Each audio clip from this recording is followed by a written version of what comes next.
nice is here's the two rockers. This one here is full of paint, but it's original. This one here, isn't it nice? Okay, this one's worth $2,000, and the one that's full of paint's worth $10,000. That should ring a bell right there. Why? Because it's still in its original state. So when you get a phonograph, and you don't have to take it down to bare wood, I'll tell you right now, when you get any machine, the very first thing you should do is get yourself a can of this waterless soap. And you get yourself a way, get the dirt off of it first. You can get, I'm talking uprights, anything. If you use this stuff one time, you'll use it forever. Because when you're done, I want you to look at the rag. Does it have a name? Nicotine, you get it in any grocery store. It comes in a little can. Murphy's Oil?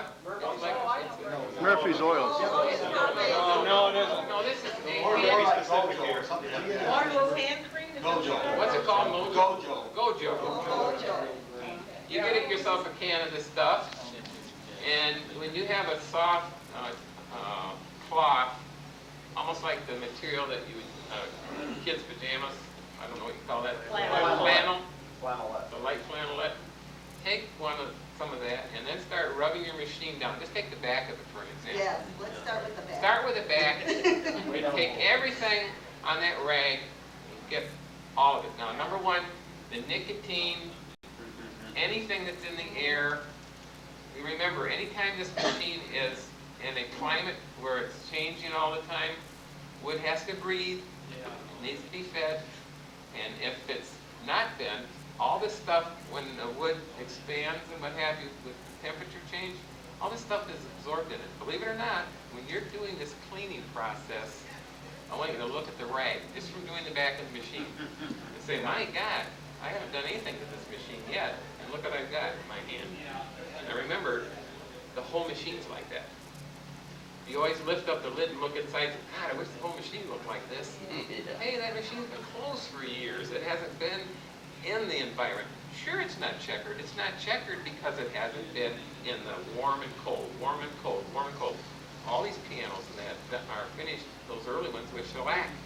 You can bring it back to the soluble state. But don't do so while it's got the filth on it. Get the filth off. Or you'll mix it in with the finish. Right. Get the filth off, so then when you rework that shellac, you've got the dirt off of it. Now that checkering effect you got on there, if you really want to get rid of it, you can do so. But don't strip it for crying out loud. And I'll tell you, there's a lot of people do that. I see a lot of machines, and that scares me. Because every time a collector that's new into this gets a machine, and goes to town on it like that, that's one more that's, forget it, that's one more gone that makes the one that you've got worth more money because you didn't do it. You still got an original. What is your opinion of Murphy's products? Well, that's not what I'm talking about. What I'm talking about is it's actually a white cleaner. Hand cleaner. And it's the stuff I use comes in a yellow can. It's Gojo. Same thing. Gojo. And this stuff is fantastic. And I'm telling you right now, you're not going to hurt any wood by working with it. You could go home tomorrow, and I defy anyone in this room to have a machine in their house that I could go in there right now, rub it down before I let it dry, and give it some tongue oil. But before I was done, I'd show you the rag and say, you thought your machine was clean. Look at it now. John, to answer your question, Murphy's products are the quickest way to destroy a female. I have a friend of mine who swears by the stuff, and I swear at him. I was just wondering who was right. No, that's not the product we're talking As far about. as a finish for the machine, as you say, nothing that's going to add to or change the original finish. Paste wax. Originality has to stay there. Paste wax and tongue oil, I think, are the only Tongue oil's really good because two things that the wood just sucks it in like a sponge. I personally like the paste wax, and just recently on Antiques Roadshow. And also, I try to go to some of the finer antique stores, and they use this product called Rewax, P-R-I-W-A-X, and that's what they use on Antiques Roadshow on the $100,000 items that are not refinished. So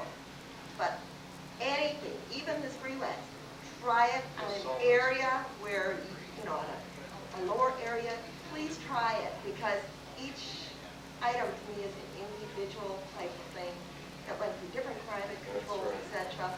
and you Anything that really can't be have to watch. removed by mineral spirits. Because then you take everything off. We have to hear from John Carvey. I haven't heard him say that. Well, I work with computers, and people call in with questions where I work on the help desk. eBay is one of the best catalysts, I think, for our hobby and others as well, because a myriad of people are seeing things for the first time there that they've never heard of before. The interest is really picking up. That makes, of course, the value of things better, but it also makes a lot more people maybe come into the idea of collecting records or phonographs or something related. It's just been really a good springboard to more interest. It means there's more eyes in the market, that's for sure. That's right. And I think we do a chat with our whatever on photo list, is it? And I think that's a great, what should you say? Website Well, or just whatever for exchange phonograph people. for people outside your general realm. You have instant communication through email and so forth to the experts that you only see 2 or 3 times a year at a convention like this. And very easy access to information. Dick's son seems to have a question when he's going to ask us about where This the question I would like to direct to Joan. Do you know, did Edison ever make a shaving machine that was used on a Triumph and it shaved the record while it was playing?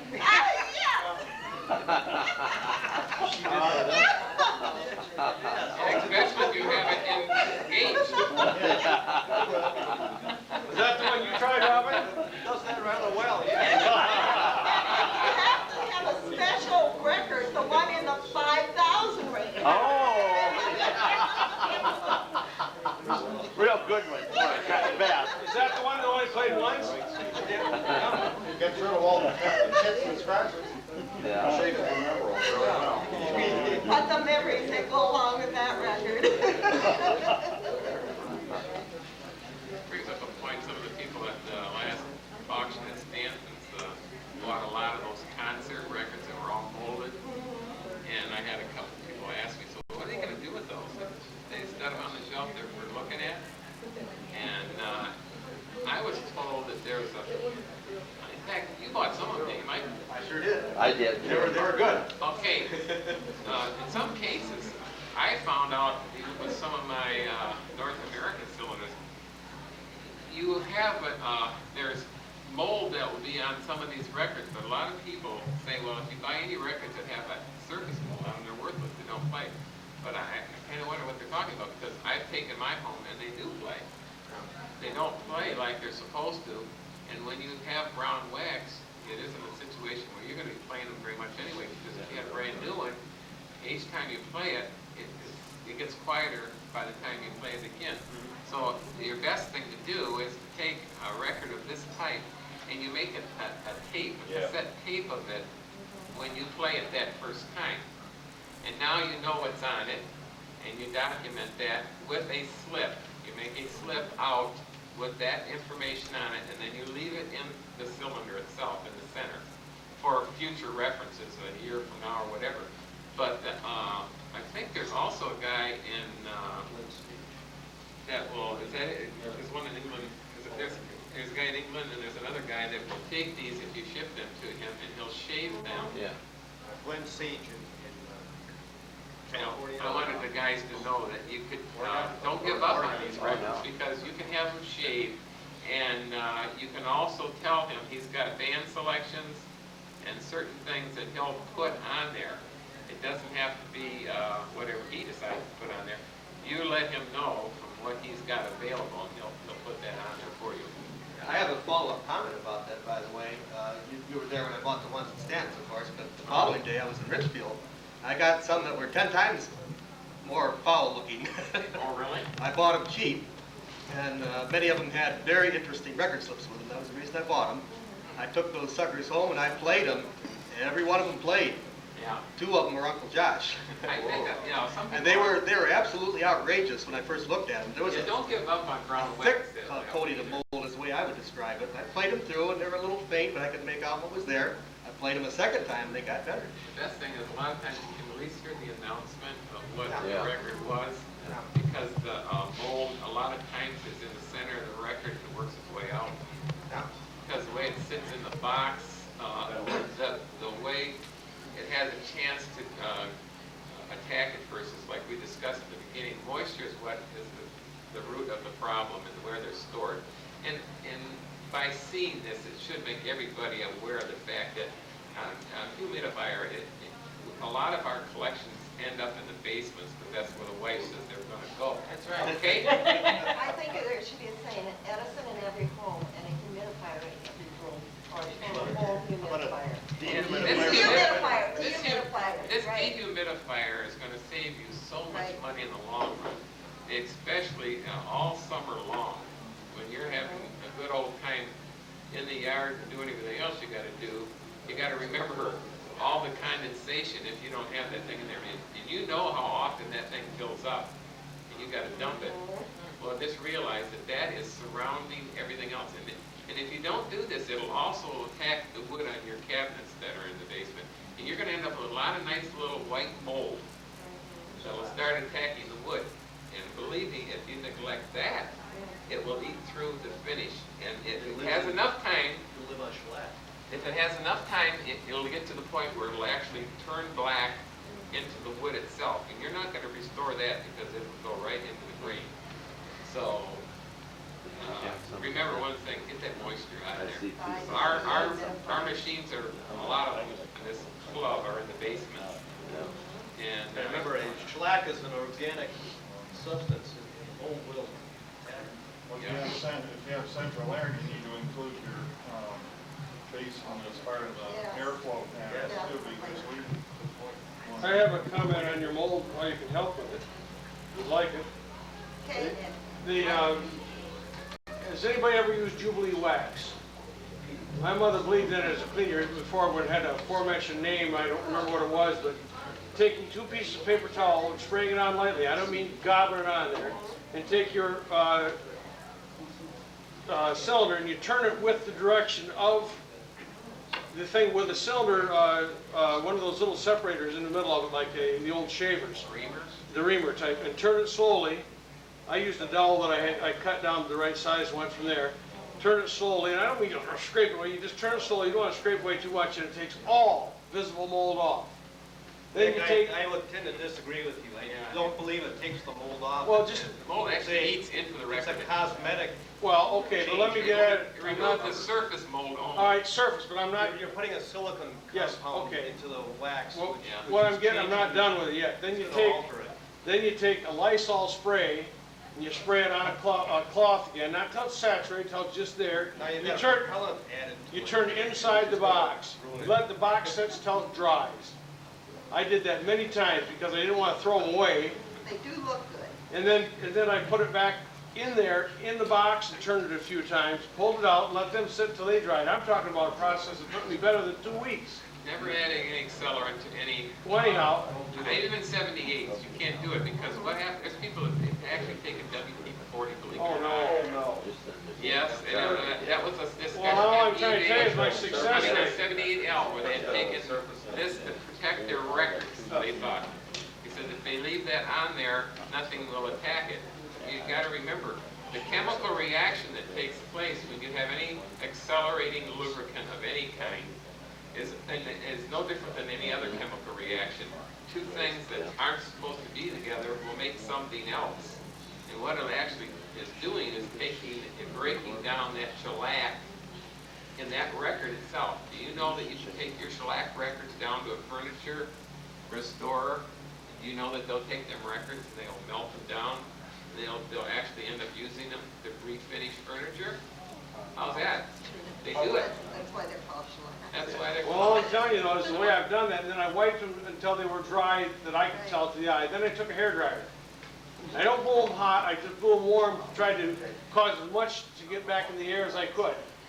Then I used them 2 days later, and they were beautiful. They never once again had a bit of anything growing on it at all. They played well. I don't think I lost anything because I played them beforehand.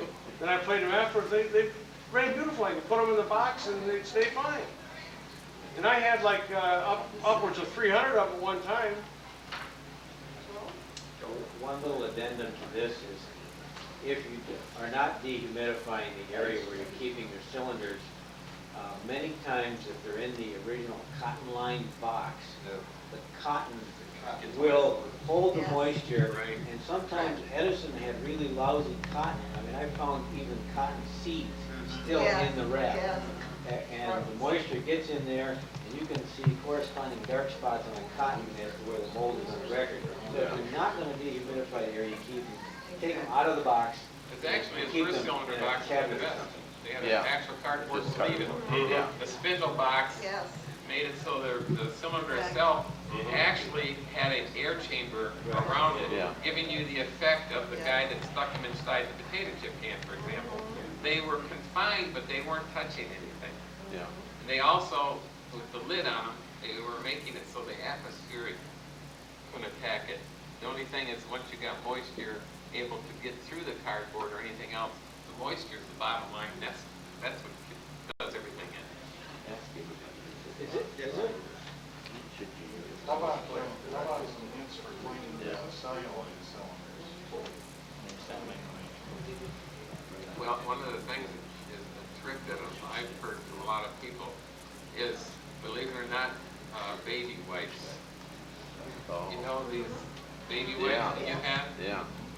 I want you to try that one time. You can also use them for cleaning 78s. It evaporates very quickly. It doesn't have anything that's abrasive, and the material itself is not abrasive.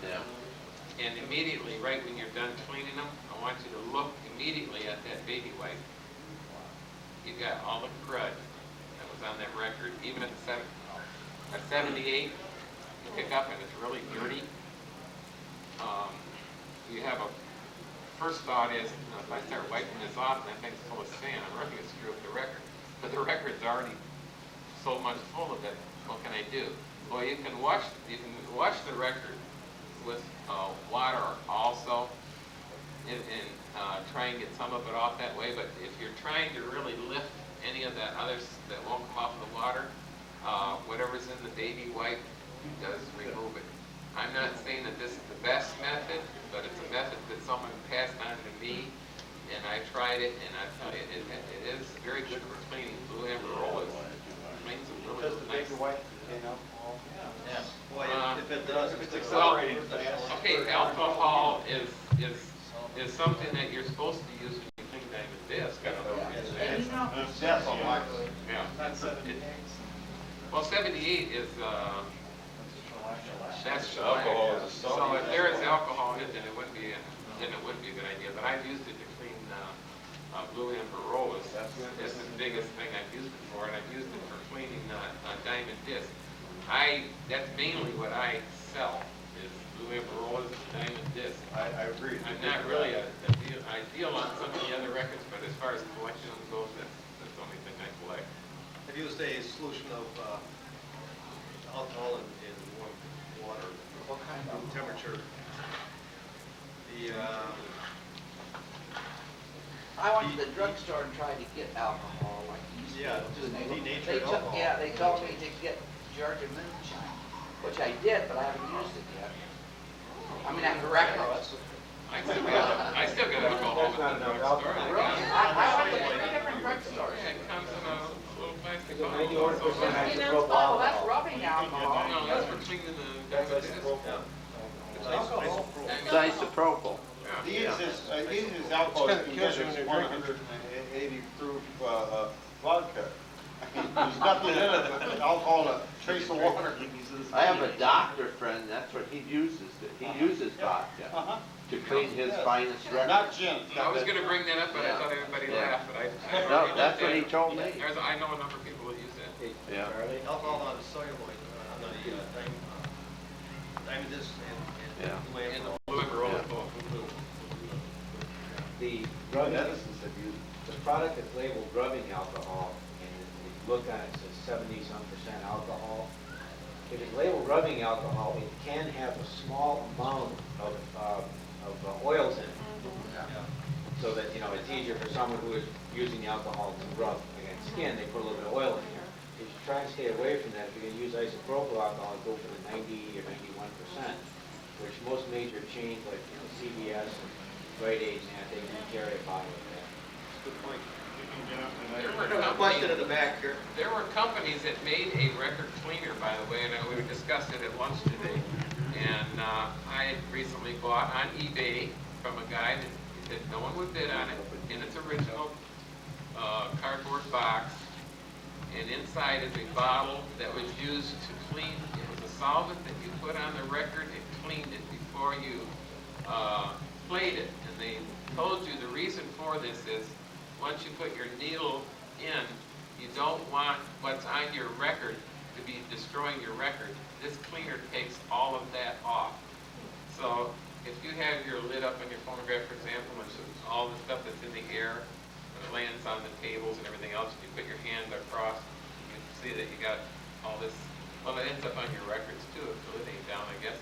What they're telling you is that this cleaner is supposed to clean off the record, so then when you play it, you're not having that stylus coming across in dirt in the road, you might say, and destroying the record for Yeah, them. those new spiffets or whatever it is, you know, you put that on your floor and it just picks up every little scrap of dust. Anybody try that? Oh, yeah, the new, I know what you mean, the magnetic cleaners. Yes. Oh, down Yeah, I thought of, I have on some Because records if you that I put that on don't the care floor, about. it picks up stuff you never I knew was don't know what the there. effect is. I guess once again, you have to do what he was saying, you know, you have to find out what the accelerants are Right. in it, and if any of these accelerants are going to attack Yes. the properties of the record itself. And that's what you really want to stay away from. I believe that's got an oil in it. Yeah. That's it. But Yes, I tried it on a 50 cent record or 10 cent I record. think the basic principle is, Yes, I wanted to ask, this is digressing back to wax cylinders. Has anybody met with any success using ammonia to try to clean a wax cylinder? kill yourself. I've never heard of that, but Just like both make sure you ammonia. don't use Clorox, please, with it. Make ammonia gas. Well, the logic that I use, and this is some years ago, was that the ammonia might kill whatever mold spores are there. But I don't know if that works. Are you talking ammonia straight, or are you gonna talk ammonia diluted with water? I can, Bo Peep ammonia cleaning solution, like you buy at the grocery store, which is just. I would say that was too strong, Yes. but I think if, the point was made that you had it diluted with water, Oh, absolutely. then I could maybe buy it to a degree, because the ammonia, to an extent in there, would do what you're saying, but, if you, overdo it and use it straight, those records are pretty fragile. I'd be really afraid to do I that. have a friend that is real up in the medical field. He says, two things will kill bacteria, heat and cold. He says, best thing to do is your wax records, put them in the deep freeze for 3 days. He said, that will kill the mold. Take them out of there and let them warm up gradually, and he said, the mold is dead. I think the point you're making about gradual warm-up is so important because winter is coming. And I'm sure you've all done this, but I've bought things and left them in the car and brought them in, and boy, you get this nice split right down your celluloid records. And I also found that it has some effect on our wax records, the fact that it makes them very, very brittle. That's why you will find records stored in So I that. think you have to be very, very careful with this transition of hot to cold. Not as mold. Is this mold, is this a mold that's like 50 years old and was on there and destroyed, or does it keep on going for 50 years? Once the mold starts, just keep growing, they kill it. Is it, I mean, it's, at some point, is it retarded, or? It's a fungus. Yeah, but I mean, is it, if it happened like that in the 30s, is that, we're looking still like a 30s mold, or is it, has the damage already been done, the mold's long gone, or just like a residue? The mold's still there. Moisture had stopped years ago, the mold stopped.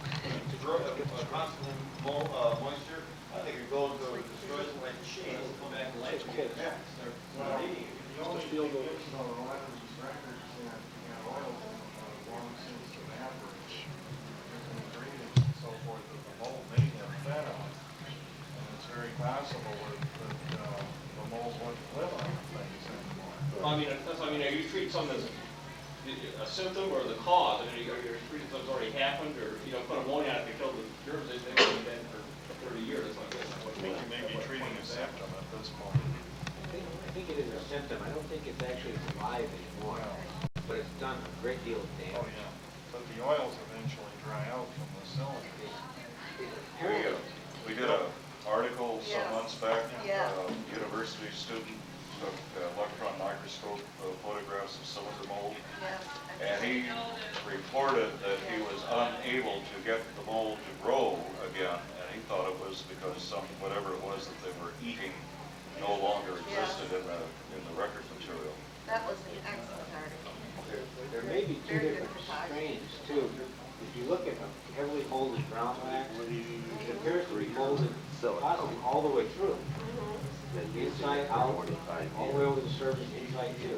Look at black wax, it's almost never molded inside. Correct. It's only molded where it comes in contact with the cotton and the fiber. That was probably wet at one time or another.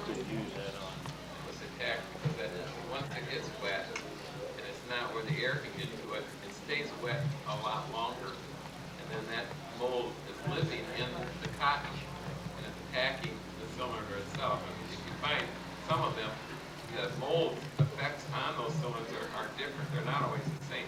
You run across some that are, the mold is all white. The whole record is white. Have you noticed that? And then you have noticed some molds are actually black. The mold itself will be a black and have greenish black specks. And it attacks the gold mold records differently than some of the mold that attacks the brown wax. So it's not really the same mold. Have you ever seen any moldy, really moldy 4-minute wax? Oh, that's one of the good examples. I've seen great Yeah, ones, but I've there you never go. seen moldy 4-minute wax.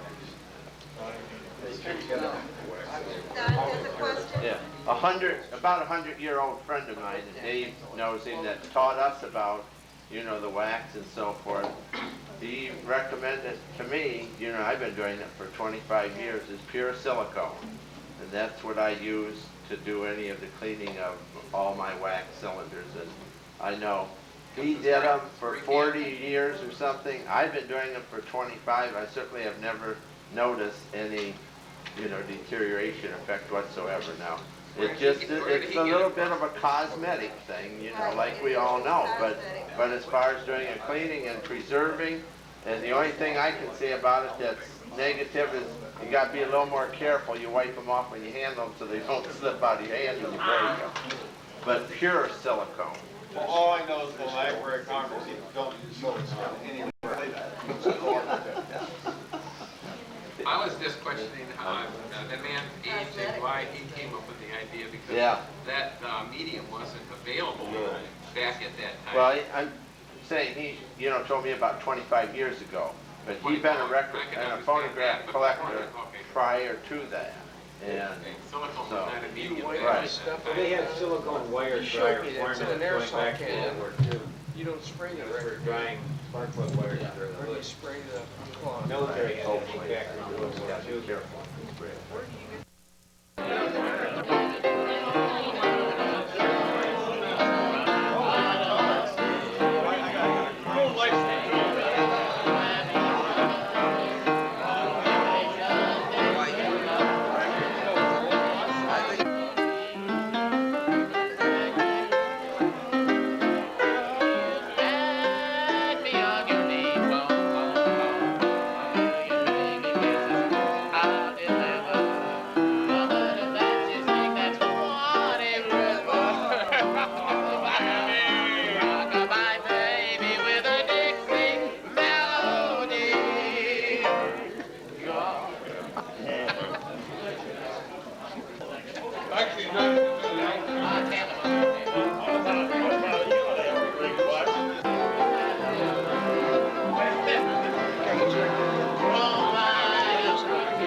shaking that with my fingers.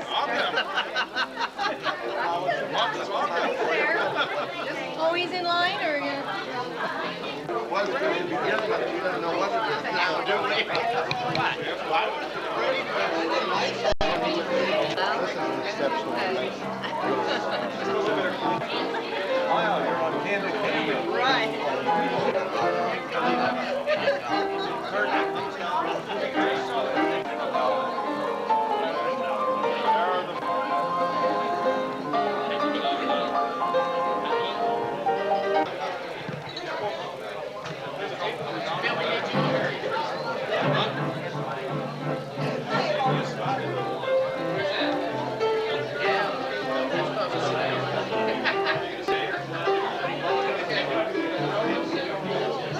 We're taking requests.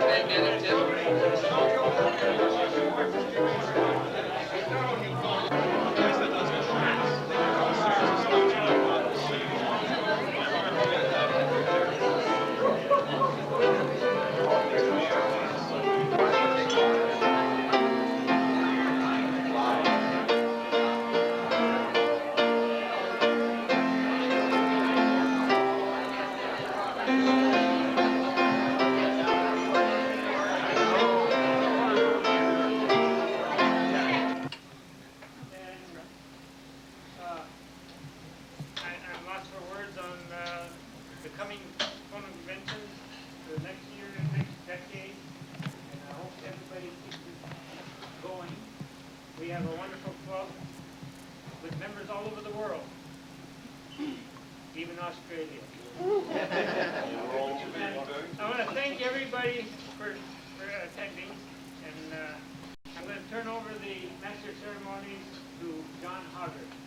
Thank you for coming. Don't hog the microphone, John. All right. Thank you for being here. It's a pleasure to see faces spread as a panorama around the room. I think this is the biggest room we've had for quite a while. I understand that Michigan State was victorious, 34 to 31. Everybody can make a mistake once in a while.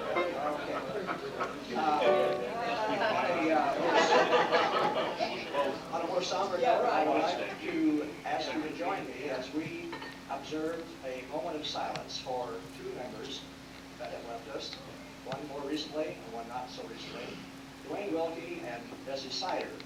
They are the co-authors or co-composers of the MAP's theme song. Let's have a moment of silence for them, and then we will sing that song.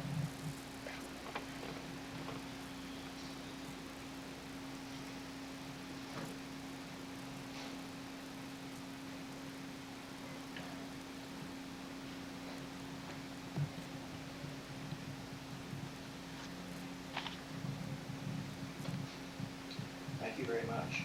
Now, our pianist extraordinaire, Nick Poole, is going to lead us. On your table, you'll see a copy of the MAP's theme song. Let's sing it special.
Dinner this evening, and I'd like to ask you to help me in thanking the staff for a marvelous meal, served beautifully and deliciously.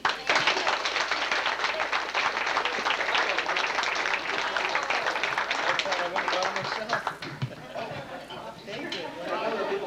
this evening. Vic Poole, of course, is our pianist. He is not an old pianist, but we've had a young pianist this evening, and one who has traveled quite a ways to play for us. And I want to congratulate Tom Sinclair.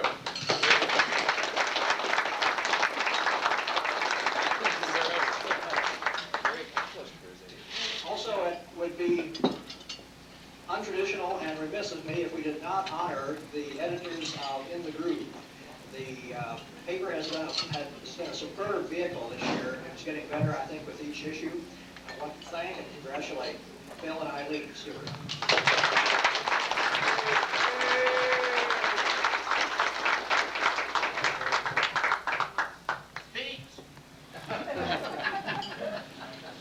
The chairs of the Phonovention began very early to put the program together after Phonovention ends, and that was no exception this year. It has come together very well with lots of planning, lots of thinking, lots of coordinating, lots of imagining, and so on. And again, this year, Maxine Hart and Maureen Abfalter have done a superb job. Let's thank them.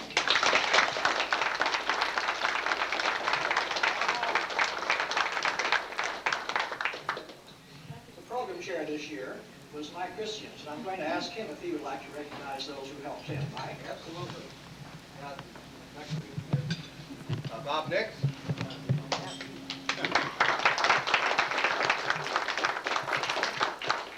Mark Scripter.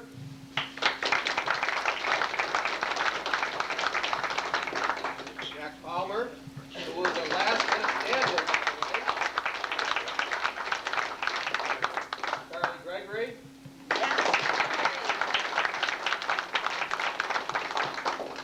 Robin and Joan Rawl. And last but not least, John Hoggart. I fielded some tough questions from the audience, and they made me look real good, I think. And themselves. You forgot the pie committee, Carolyn Jones.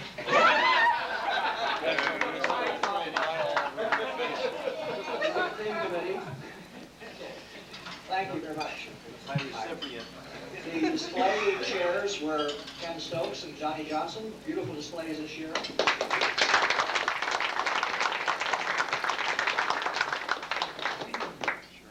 Competition was handled again superbly by the Wisconsin chapter. And, I know that Bob Kuhn got asked lots of questions, but he really wasn't the person in charge of it. He might have felt like that at one time. Instead, it was Jeff Young. Jeff, thank you very much.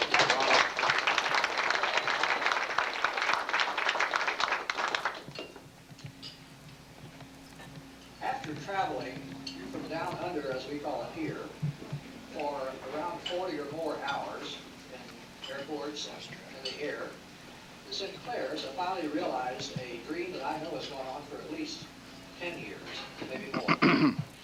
One year as president, I received a call at Owasso during the evening dinner at Phonovention, and it was from Anthony. And the thing I remember most was that he sounded like he was in the next room, for one thing, with satellite communications. But also that though it was Friday night where we were, it was Saturday afternoon where he was. And I was thinking, I'm talking to somebody in the next day. I'm talking to the future, so to speak. Neat idea. So there's a great, I think, a 16-hour difference maybe between us, something like that.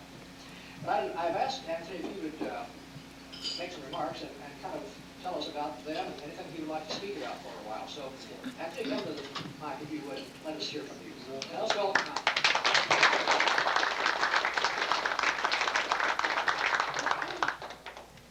Good evening, fellow MAPS members. I've prepared nothing. I've been rising all night and I've prepared nothing.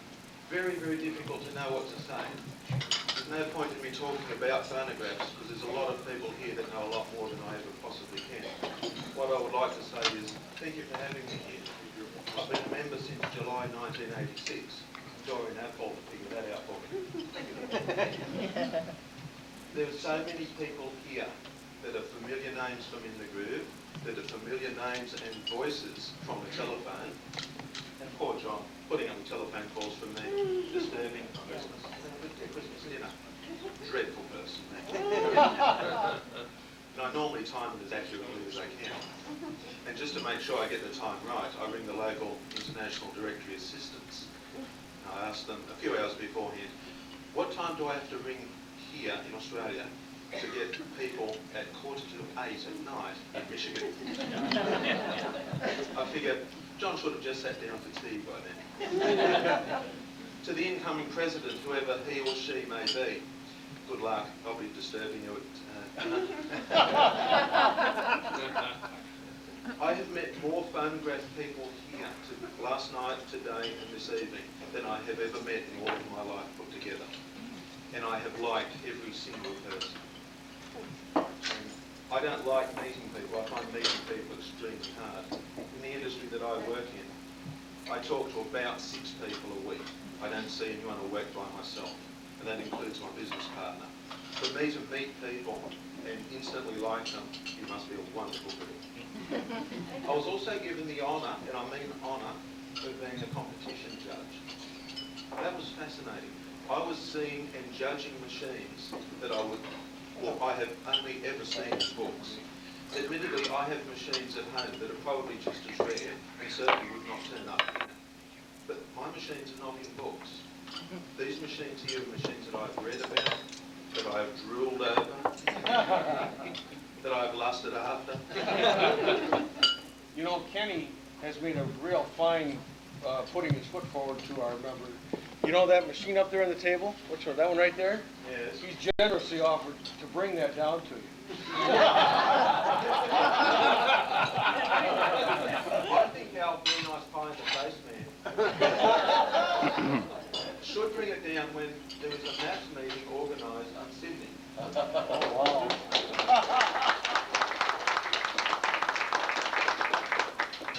You have pie in Australia?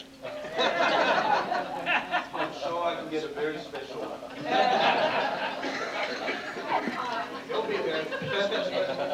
Well, there's other pies that we have that are even more messy, but we put a special plastic carpet down first. Oh, jeez. A steak will get you pie will kill you. Only if it's hot. Someone else who I really do need to thank, I'd like to thank Doreen. I need to thank everyone, but I can't mention everyone. Maxine, thank you for taking the boys to the hockey game. Thank you for looking after Donna and the boys today. But someone who I really do need to thank, and this is even without thanking John and Jen for showing me their wonderful collection, someone who, above all of those, needs to be thanked, is a very tolerant Donna.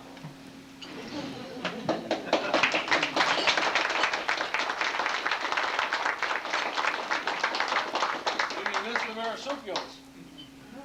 Our kangaroos. Or the other ones. The other ones. I told what was not supposed to be a funny tale, but a very true little experience to a good friend in California. This happened 5 or 6 months ago. I collect old cars. This is something else that Donna puts up with. I have 19 motor cars. Oh. From 1917 to 1975. And Donna drives around in the 1964 Humber Hawk. It's an automatic. But about 5 months ago, I was driving 4.5, 5 hour drive out in the sticks away from home to pick up parts for these Humbers, and I hit a kangaroo. Now, when I told this friend in California, who was a MAPS member, he burst into laughter. I was very indignant at that. It damaged my car. Not a lot, but enough to be a nuisance, and I still haven't fixed it. Because he thought it was so funny. You hit a kangaroo? I said, yes, the rotten thing got in the way. I was doing 60 miles an hour. It's dark. I stood up on the brakes. I probably halved the speed and caught the rotten thing. And I don't think I hurt it, but I was very shaken and had to stop and check the car and so forth. You know, but he laughed at me. So, no, our marsupials can be a nuisance. Well, I'd rather hit one of them than a cow. Oh, yeah, right. No, I've never hit a Michigan deer. Although driving to here from Detroit was a fascinating experience. We drive on the left-hand side of the road. We're going to get home. I tried that here. Did she bring some more? How about if we let you leave first? I think that's a very good idea. Thank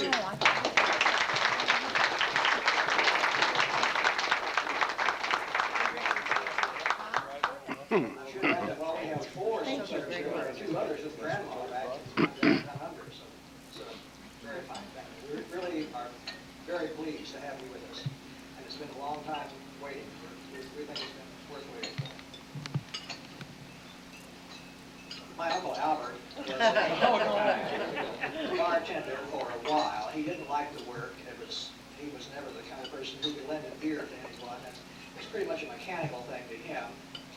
And he thought that to make the bartending profession better, he would have a mascot, a bar mascot. And so he had a little dog that sat around the bar and everybody played with and catered to for a number of years. But the little dog passed away one day. And to remember the dog, they put his tail into a frame and put the tail over the bar so they could still toast the little dog. The little dog, as he got to the pearly gates, was met by the angel there and said, I'm sorry, you can't come in because you're not complete. We can't let you in unless you were complete with your tail. So he went back to the bar, and it was very late in the evening. The bar was closed, and he scratched on the door, and my Uncle Albert recognized that scratch right away. He ran to the door and opened it, and there was the dog. And the dog said, I need my tail back. They won't let me into doggy heaven without my tail. And my Uncle Albert, of course, being fastidious, says, I'm sorry, we don't do retail after we close. Oh, that was good. That's good. I love it. I thought it was cute. Did Johnny Johnson tell you that joke? Be honest. Everybody hangs a tail. Yes, that's right. My friend from San Antonio, who was here, Chuck Schaefer today, a great big guy, you may have seen him wandering around here. I asked him if he had a story I could use this evening, and he supplied that. So if you really want to get to the root of the matter, he's the one you should blame. Well, this evening we have some guests with us that we've had before and very successfully before. In our meeting 2 years ago, Ron Ethleson, Robert, were with us. Ron brought a very informative talk after Phonovention dinner on the Edison phonograph, the Edison history, a number of things about Edison, and things that we might keep watching for in the Edison archives and memorabilia. Tonight, he's back again, this time to talk about Pathé. For over a year now, he and his partner have been working diligently with much help, especially from members of the internet and people at large, to put together a book that I'm really looking forward to on Pathé. It is an area that we have a lot of pieces about, a lot of collection items, but not a lot is known, at least, about the configuration of the company, about the history of the company, and many of the things that Ron is finding. He finds is it's a moving target. He keeps finding new information. Though he's gone to the press, I think he still feels that he'll probably have to redo a few of those things. But I want to ask you to listen carefully, and I think you'll learn a lot tonight. Just sitting with him last evening at dinner, I learned an awful lot just chatting with him. I think you're in for a very pleasant discourse this evening on the Pathé Phonograph Company.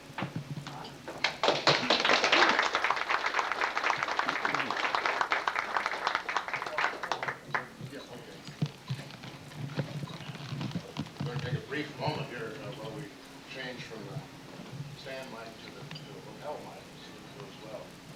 Too much feedback then. Are you gonna walk around the group like a reverend? That would be good. Stand by. Just barely have to turn that volume up. Just a few notches. It's too high. Everybody understands the difference between hill and dale and lateral cut, right? The CAPS meeting, when I was talking about halfway through the speech, a lady raised her hand and said, what is a vertical cut record? So we make sure we have the terms defined right away. This was their logo as it started in 1914 here in the United States. And it changed in a number of ways. In the 1920s, they did some modifications on it, as I say. At the end, I'll show you some of the last modification, the last version of this. Pathé was founded in France, you might imagine, by two brothers. Actually, there were four brothers, but only two really were active in the company. Emil was the phonograph man and was quite active and helped establish the United States branch in 1912. The company was started in Delaware in 1912. And 2 years later, after a lot of work, they were able to establish the recording studios in New York. What's their last name? Emil Pathé. Now, I say it with a TH. There is no TH in French. It actually should be Pathé. And this is a Pathé actuel, and it had a Pathé phone. It was the correct pronunciation, but we tend to use the TH sound in America. So that's what I'll refer to. I think that's what it was basically called here. His brother Charles lived quite a long time, down in the 1950s, and he was the film man, and it was who developed the motion picture side of Pathé. I think that someone's old enough to remember newsreels in theaters. Remember the Pathé newsreels with the chicken, the hog screeching at the beginning of the newsreel, and they had an American branch for that too. And they were, but as I say, Emil was the man who was interested in the phonograph. They had factories worldwide. These fuzzy pictures that show some of the factories around the world. The big photo at the bottom is their factory in Brooklyn, which was at Grand Avenue, Flushing Avenue, and was in production from 1970 on down into the late 1920s. And it was here the records and the phonograph motors were made. We're not exactly sure where the cabinets were made, but somewhere in the east. And this was the main factory. I want to make sure you understand, too, one of the main differences of Pathé worldwide was the fact that it played with literally a sapphire ball. And the groove is rather wide. This is one reason Pathé records didn't play quite as long as other records. Hence, they made them in 14-inch size and even a 20-inch size. There were also some 16-inch ones, but those were not very common at all. But the 14-inch and 20-inch were regularly sold, although only the 20-inch was sold basically in Europe. It was never sold here in the United States, mainly because they never produced a phonograph here with a turntable compartment big enough to play a 20-inch diameter record. They had 14-inch turntables supporting the 20-inch record in Europe. I believe most of the 20-inch records were sold for entertainment use in hotels and restaurants and that type of thing. There were a few home machines, but that was not very common. This is the main idea of the sapphire ball. Claimed, scratch the record would give you 1,000 plays without any damage. And it was a very good system. Also, if you happen to nudge the phonograph, the stylus that reproducer was skittering across the record, but without scratching the record, because there was no point, like all other phonographs had a pointed stylus in these cases. Edison had a rounded point, but Pathé had the ball. That was the main difference in it. They ballyhooed the ball for quite a ways into their history. One thing I want to mention too, and we'll show this in more detail in the book, and I don't really have time to get into a lot of basic physics of recording, but I do want to mention that the main difference in Pathé, besides the sapphire ball, was that all their records were first recorded on cylinders, very large cylinders, and then they were transferred to a disc master with an arrangement like this. This is from a French book published in 1996. We received this here recently, and we're not exactly sure if this is the exact pantograph or transfer machine, because one of the things it mentions was a theory of duplication. So it may be somebody's idea of what they used, or it may have some basic information and sort of extrapolated into this thing. But it's the only thing we have to show you how they did transfer from large cylinders. These cylinders were 5 inches diameter, like a concert cylinder, which not many of you are familiar. It was about 12 or 14 inches long. The length seemed to vary. And they could put either one long cut, or they could put several selections on the master cylinder, which they then transferred to a disc record, a disc wax master. And that of course, was processed on the regular disc record at the time. These masters we have been able to find were able to be played for 24 times without deterioration.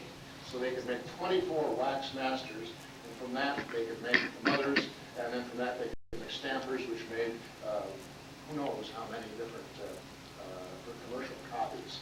But the Waxmaster did have limitations. They did wear out, and then the recording people would have to call back in the studio to make another one. But we feel that they got a large amount of copies. They only did one take in most cases, not multiple takes.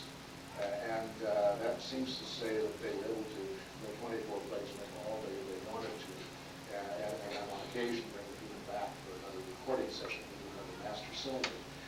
The transferal, the linkage was called le poisson, or fish. It was sort of fish-like shaped device, and when it was transferring from the cylinder to the disc, it must have gone up and down, sort of like this. It must have wiggled like a fish when it was making the recording. There was an angular device when the vertical cut cylinder was played onto a lateral cut disc. See, the actual 78s, which I've already seen, and the perfect 78s were also dubbed from cylinders, or transferred from cylinders. And there you had a right angle device, which I've attempted to show here, where the vertical motion from the vertical cut cylinder was transferred laterally to the disc. And again, it was an acoustical arrangement, and this is everything bobbed up and down. This was a key feature. This was held as a trade secret by Pathé, and the Pathé recording engineer in New York, maybe elsewhere in the world, because they had studios around the world, took it home with him every night because he didn't want anybody to see what it was. It was the story. It's quite small. It could indeed fit in the pocket from the one blueprint we've seen. But this is an unusual thing about Pathé, that all the Pathé records, actual records, perfect records, the 70s, were from a cylinder source. That was their basic system. They could make many different types of records, many different sizes of records, by first just recording one master. And it worked very well, and the quality was very good. And then this was used in 1926 when, of course, electrical recording was there, and they didn't need this mastering system very long. So with the sapphire ball and Poisson, they were able to do some really interesting recordings, and fairly good quality, both vertical cut and lateral cut. And here's the picture of the one master cylinder we were able to find. This was shot by Alan Comics, where he shot it in color, unfortunately, so that's not very well in black and white. In the book, I've had this computer enhanced, so it comes out better. I think you can see the big containers the thing came in. You can see the size of the master cylinder compared to a regular Edison 2-minute cylinder, and these were truly gigantic cylinders. They approached in size the Pathé Paradis cylinder, which they made in Europe. So they were roughly like 3 American concert cylinders stacked on top of each other. They were incredibly large cylinders. What happened to them, we have no idea. You can see they must have taken a huge vault to have these master cylinders stored in, and they would take them out whenever they needed more copies. We suspect that they were all destroyed when electrical recording came in. And then, of course, the company was sold, and the American production stopped about 1928, and a great source of materials was lost at that time. Indeed, all the company archives are gone. We based our research, I say we, my colleague George Copeland in St. Louis, who tried to get it here tonight, but couldn't come. We have basically, as John alluded to, gotten information from you folks, from internet collectors, and just old catalogs. No company resource. I wish there was a Pathé National Historical Society like it was for Edison, and then made the job a lot easier. But we've had to basically get it from collectors. Where Alan found this, he won't say. The cylinder is number 66147, which would place it, it is mentioned on the edge of the cylinder, April 1917. And then there's some obscure inscription, PMAP, Nick L. What that means on the cylinder, we have no idea.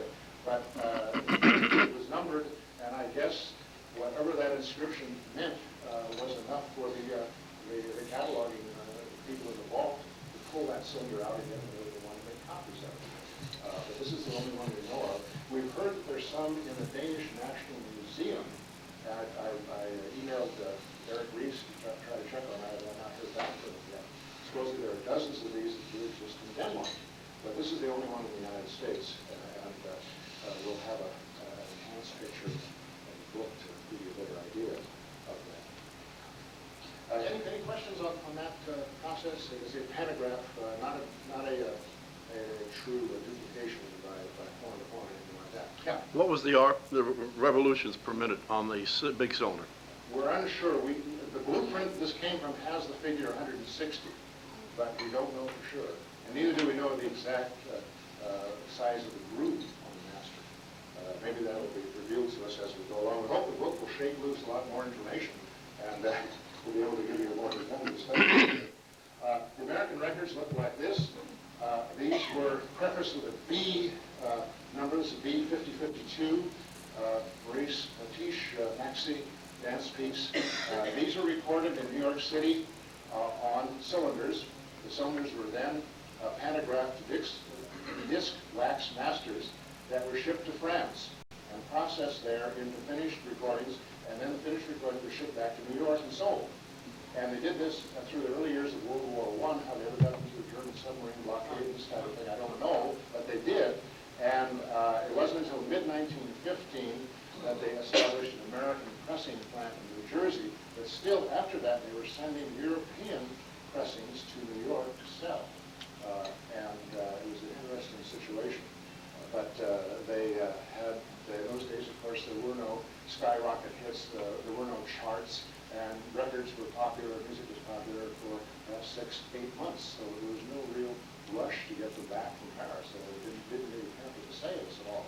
But this is what the American records are like. They're engraved like the European pathes, and then the engraving was filled in with white lead paste, and this is the beginning record. So you find these starting with recordings in June 1914. They rounded up all the freelance artists in New York, Collins and Harlan, and Henry Burr, and Fred Van Epps, and so forth. We know these people did not record in Europe, so they definitely were recording in New York. And then the catalog was again fleshed out with all kinds of European recordings, which then were shipped over and put on the market here. The French credits were going to be popular, operatic pieces and so forth, of course, were used. And then some British recorded pieces were used to fill out the American catalog. And so little by little, they got a catalog that was largely American origin. This is 2 RPMs faster than ours. Yeah, this is 80, just like Edison and Columbia records at the time. There were 80 RPMs. The Europeans were from 80 to 90. You just took your pick, whatever sounded good to you. The 20-inch ones, by the way, played from 120 to 130 RPM. And then there were some theater discs, which they had complete operas that were on film, and then the records were used for soundtracks. So the 20-inch discs, they played at 60 RPM. But by and large, the American discs were 80, all through the vertical years to 1914. These early discs, were they center start or Yes, thank you for mentioning. Yes, they were center start, and they did not go to rim start until mid-1915. About that time, when the pressing plant in New Jersey opened, then they started paper labels. So if you see these, particularly the B prefix, the B of what the B signifies, I'm not sure to them, but basically it means that this was recorded in America and processed in Europe.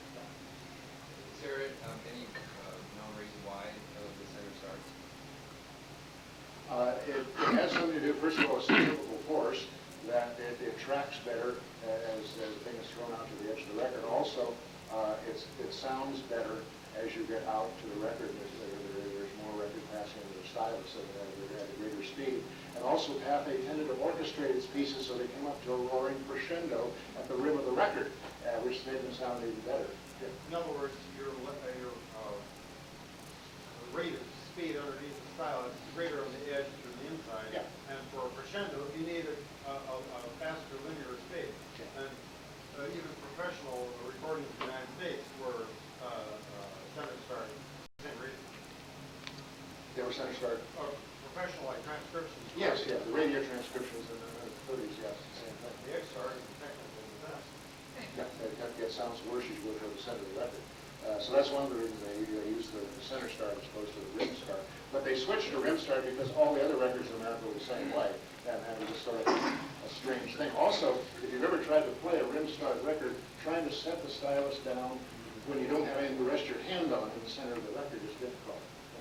On a center start record of that type, what happens when the style hits the outside edge? Does it fall off the record? They had a rim on a little raised rim at the edge of the record. Also, they tend to have a locked groove right at the end of the record. Yeah, that's a good My point. little machine has a little decamp or cam in the middle, three positions, so it would go so far up top. I see. It couldn't fall off the disc. Okay. Here's one of the opera records. They did furnish French operas and also plays, complete recordings of the operas. This is from Faust, which had about, I think it was 28 sides. 28 records, and this is side 36 of Faust. These were on 14-inch size discs in the United States. 14-inch Pathé record weighed slightly more than 1 pound. They weighed more than diamond discs of the period. If you can imagine somebody carrying home a set of these, it must have been a struggle. Maybe they had them delivered by truck or something. But they were issued in the United States. We don't think they were ever made into the paper label era after 1950. But it is an example of Pathé trying to give audiences complete operas. And a number of them we listed in the book we used at that time. And this also has a French revenue stamp on it. So this record probably sold in France, but the ones in America would not have had that revenue stamp. Was there anything unique about the record composition? It seems different than U.S. records. They claimed it was a, quote, new composition right from the beginning, but I don't know exactly what was new about it. They seem basically like shellac, but they tend to be harder. In the beginning, they were a lot thicker, and they tended to get thinner as they went down in the late 1910s and the early 1920s. And by 1922, they'd abandoned the 14-inch and 11-inch, and basically they were just 10-inch records, the vertical cafes. Was there a little stamp of the date on it? Don't know, can't read it from here. There was a signature and the mail at some date. Being it was a European situation, I didn't really go into detail on that. Here are their phonographs that they came out with, and these date from 1914. In the beginning, you could only buy them in New York City at their actual store in New York City, and gradually they built out dealer networks. And these were American cabinets. We think they were made by Brunswick, which had not entered the phonograph field yet, but as you know, had large cabinet factories for food tables and this type of thing. And we think the cabinets are made by Brunswick with a French design. Notice they're all pretty much the same, the vertical cabinets, even to almost the same grills. And these were, though, contained French mechanisms. Again, through the beginning years of World War I, they were shipping French mechanisms across the Atlantic to install in Pathé machines. They had a vertical reproducer and a lateral reproducer. We changed reproducers. And of course, you had to change it back from the vertical to the lateral. If you wanted to play a 78, then you had to change the speed slightly. And it was a complex situation. But they're very well-made machines, and they are an example of, again, trying to get the American market very, very quickly. These were made roughly down to the end of 1916, and then they changed their design, and then basically the machines were all made in America. The French machines had French parts. The reproducer was exactly what they were using on the European machines at that time. And this was a reproducer used on the American machines, exactly like the European. 1917, the design changed. They used a flip-over combination reproducer. Again, it shows you they used these early machines. This is from February 1916, Talking Machine World. They used the Pathé sound box, and they had a lateral sound box, which you would switch depending on what record you were playing. Another thing we don't understand is that by February 1916, they're illustrating a horn which goes around the side of the motor. The motor was in here. The horn was down, you see the side of the cabinet. The early machines, because we've seen one, the horn was in the center of the machine, just like a Victrola, and the horn came underneath the motor out the front. But this strange offset horn may have been lesser lesser acoustical quality than the ones that came out under the border. No, that's actual. That doesn't come out for a while. So these, they're making some running changes, obviously, on the machines as they're going along. But these first pathway ones, I call them Franco-American machines, for want of a better name, because they were a combination of American cabinets and French parts. To hurry things along with Pathé, they got together with Brunswick.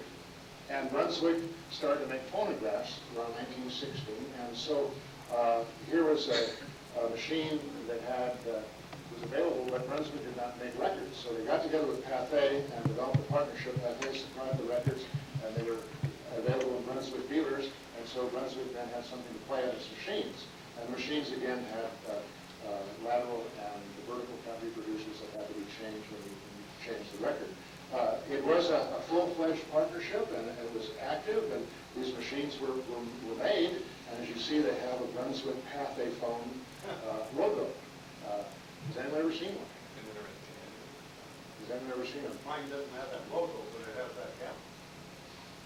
Okay, well then that's Yes, the early round oval Brunswick decal. It's either slightly before or slightly then after this partnership. Huh?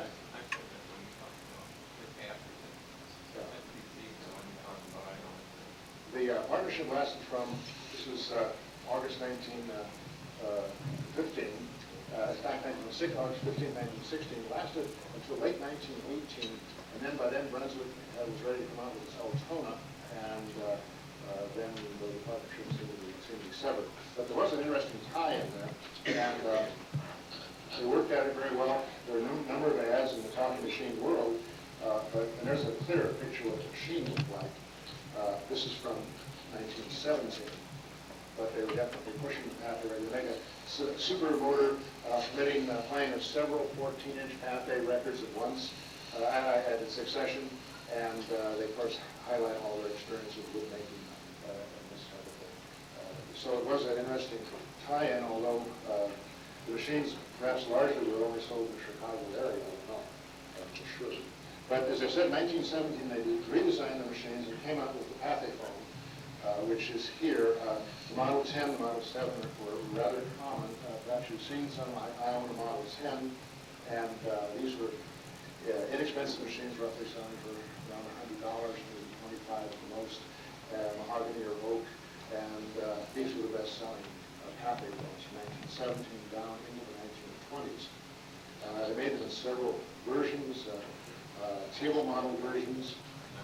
Here are some here, and they had a portable outing model, they called it, and they also had an Army-Navy model, like the Edison Army-Navy model.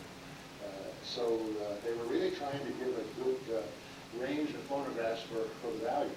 And they also then dealt in some special models. You could have decorated models like this Oriental. Well, this is a model 12 or 14, slightly larger, and was available. What other specially decorated models they made, I don't know, but this is one that we did find. Again, for a special price, you could get those.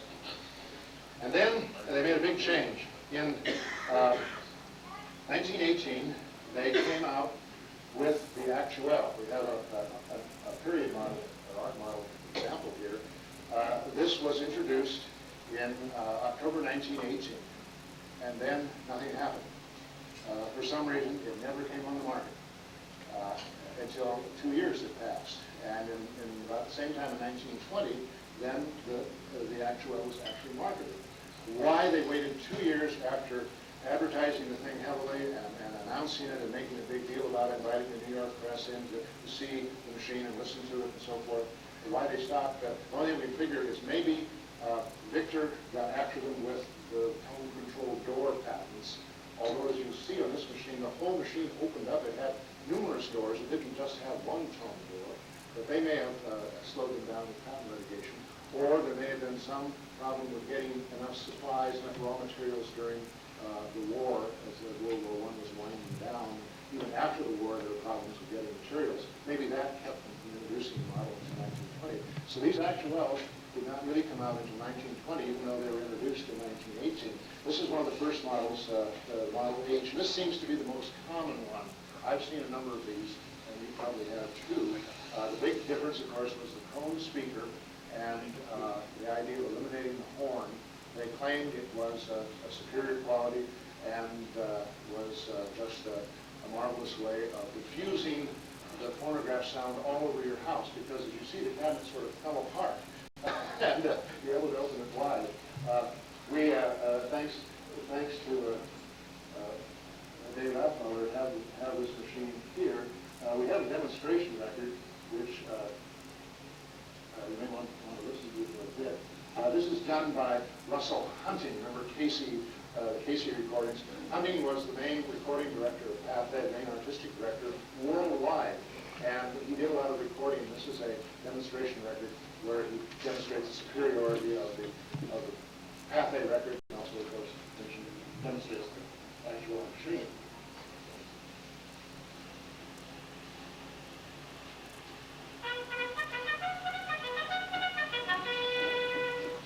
I am a Pathé record, guaranteed to play 1,000 times, and with care, I will live to speak to your grandchildren when they are as old as you are.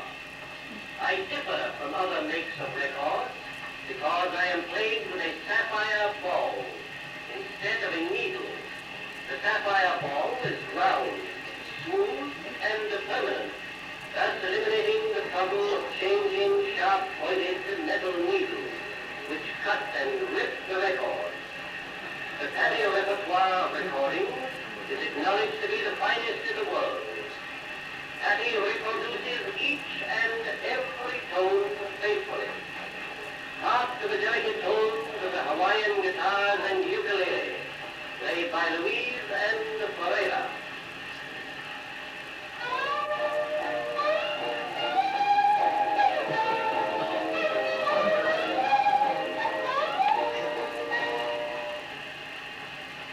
And now to the rich, resonant tones of the trombone.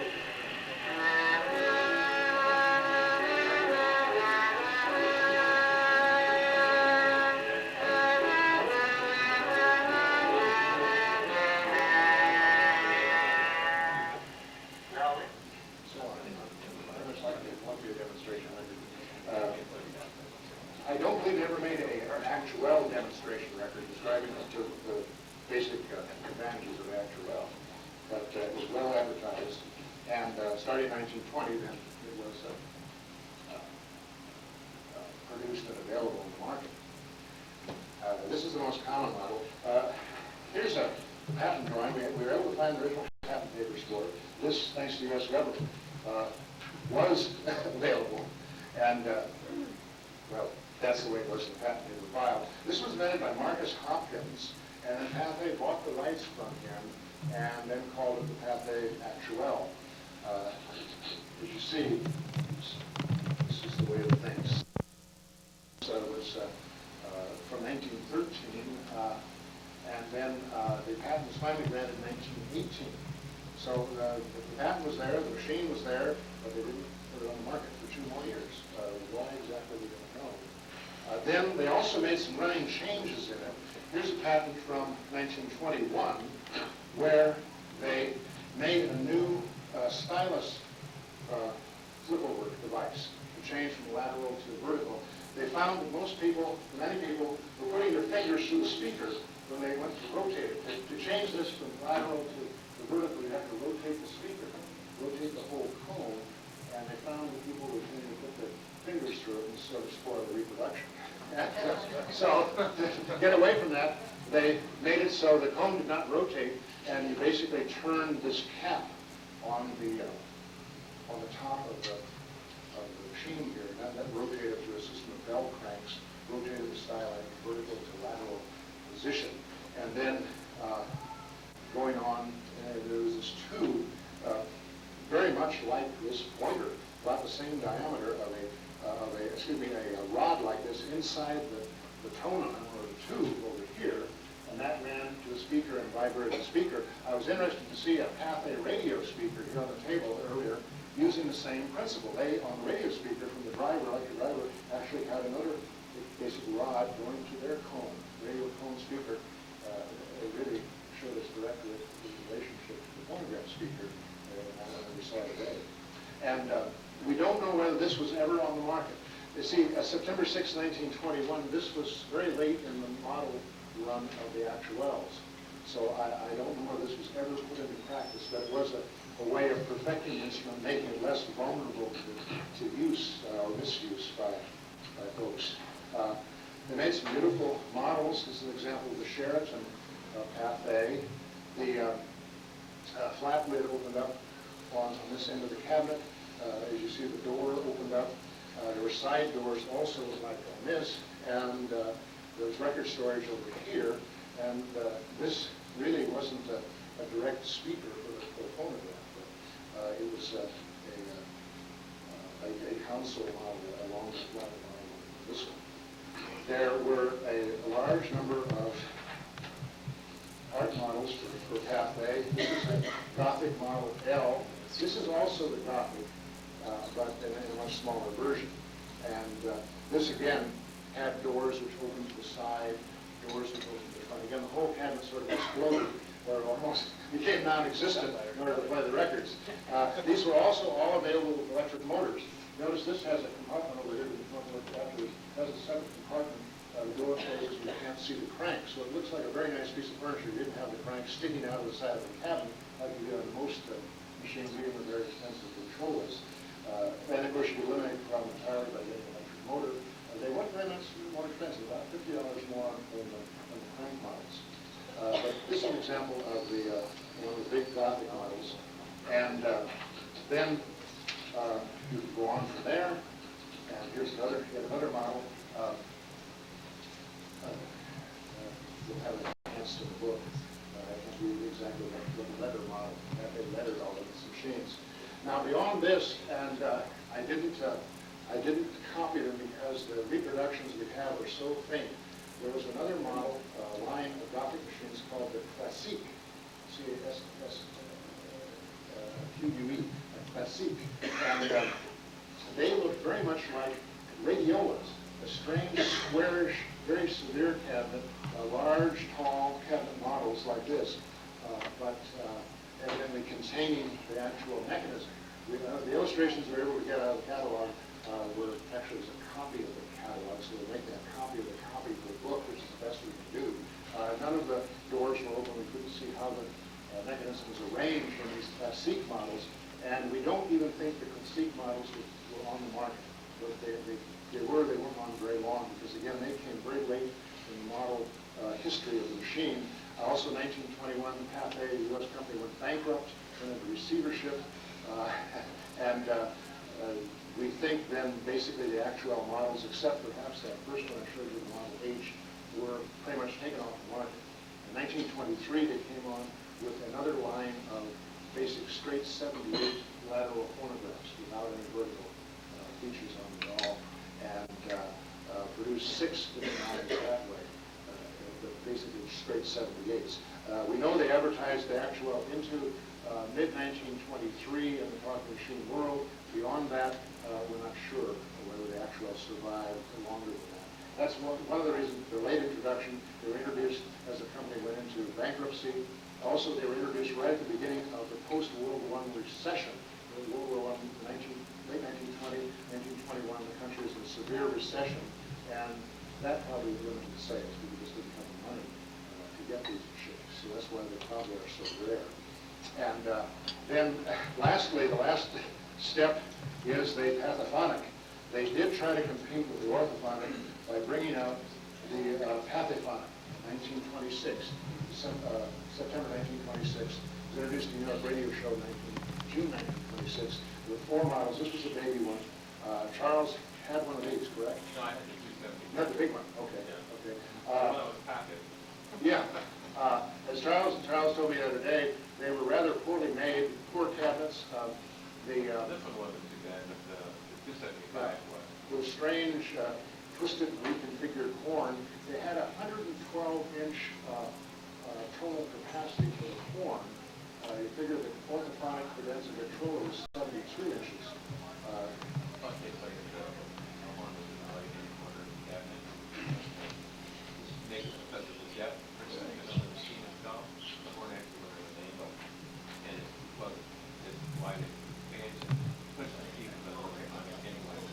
You said the horn actually came out toward the bottom of the track, so the sound hit you in your knees instead of the chest, which was not too good.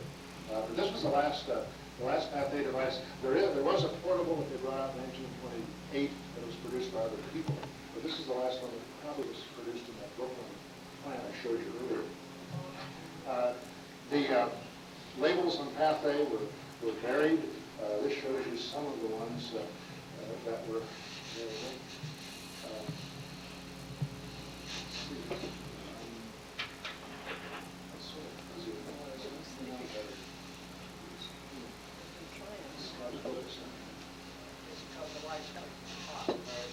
Yes, the drum is. Is that better?